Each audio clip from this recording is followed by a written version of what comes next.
and welcome back to the channel. I know it's been a hot minute, but new background, and today we're looking at the One Pro Ultralight backpack, sent to me by PGYTech. I've kind of been in the search for a good backpack for my work for a little while, and because I'm kind of starting to shoot in the adventure outdoor lifestyle space, I kind of need a bigger camera bag. I've tried a few 40-litre bags before, but there was always issues with them, like lack of drink bottle holders on the side, or tripod support, or tripod mounts, whereas this one here seems to kind of fit the bill. It's really light, as kind of in the name, the One Pro Ultralight, but it's got a few little features that I tested out when I went to Kosciuszko with my partner, and overall I've really enjoyed the experience, so thanks to PGYTech for sending it my way. I'll give you a bit of a rundown on the features of the backpack. I've gone for the 40-litre version, but there are some other smaller options available too. It's a top loading bag, so you can see here it's got a zipper on the top and it's a roll top, much like the Wandered bags out there that are kind of popular at the moment. I think this design's quite good because it means that you can fit like an extra jumper in on top of gear. Usually once you filled a bag with gear, there's like no space to take off like outer layers and stuff. And now that I'm shooting more mountain bike, I really want to get into snow sports and a few other things. Packing space is kind of becoming more important to me than an extra lens pouch or anything like that. We'll go for a bit of a run around the bag first here. I'll show all the features up close, but I'll just talk about it while I'm here. I've got my PGYTech beetle clip on the front here. It's got 2 slots for it, so it kind of fits, you know, if you're a taller person or a shorter person, you can kind of orientate the camera while you're walking just a little bit better. It's got a waist strap as well, like any good camera bag should. It is a back loader, so you will have to like lay the bag down in order to be able to access the full kit. However, there is side access just on one of the sides here.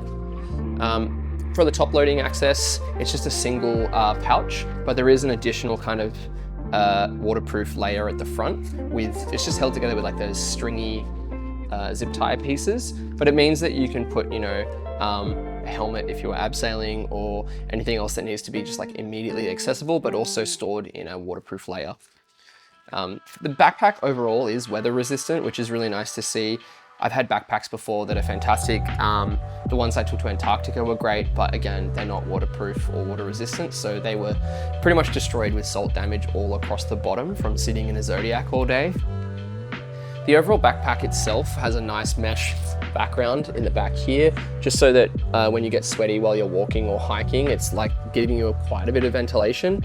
I had another one from Shimoda that I really loved, which was like almost an identical layout to this, but again, it didn't have the tripod holder, drink bottle holder, or a mesh backing, which meant that it just got really sweaty and really hot, and I don't really want that much condensation or that much heat and humidity near my lenses, especially when you're going like in and out of tents, or if you're like hiking somewhere really remote. Speaking of waterproofing, it does come with like a green waterproof layer that you can put over the backpack, although it is already water resistant.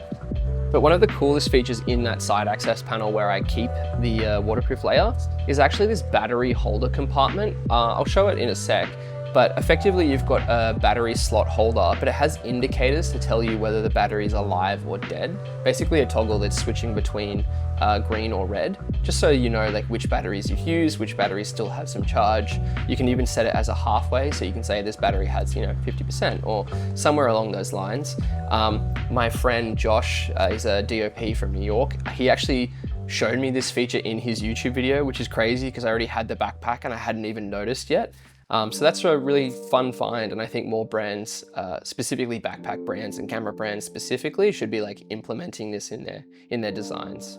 Inside the back panel, it does have removable slot sections, so you can just strip out the entire inside if you need to and use it for other purposes.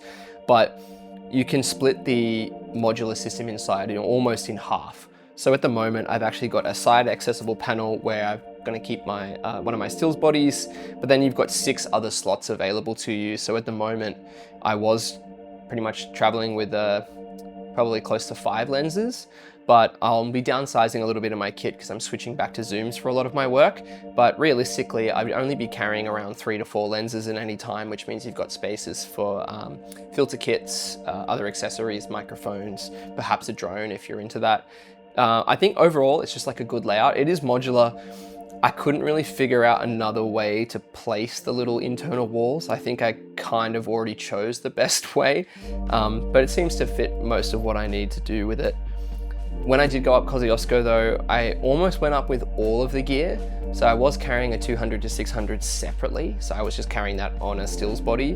But inside this bag, I managed to fit 28 to 70, 1635, 35 GM, 50 GM, 85 GM2, as well as an FX6, which is crazy because I had it rigged out with a V-mount on the back and everything, top handle, Holyland monitor.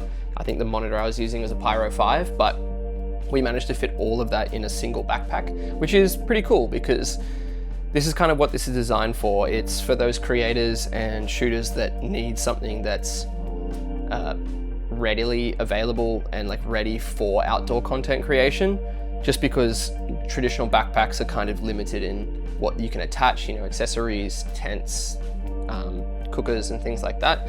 Whereas the fact that I could fit that much gear in here kind of indicates that if I took a bit of that gear out and packed a bit lighter, I'd be able to fit in other kind of camping or hiking essentials, which is really good to know.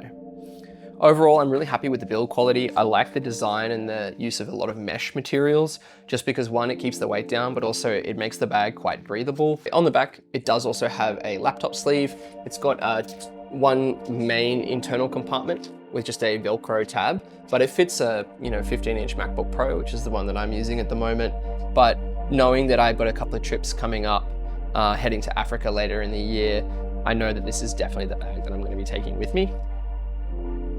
Other than that, there's not really much else to say about the PGYTech One Pro Ultralight. That's actually such a mouthful, but there's not really much else to say about it other than the fact that I think it's just the culmination of a lot of market research about what other backpack brands are doing and what they're doing well, and then implementing those features in a backpack that's really designed for people like me. And that's always refreshing. All right, see you next time.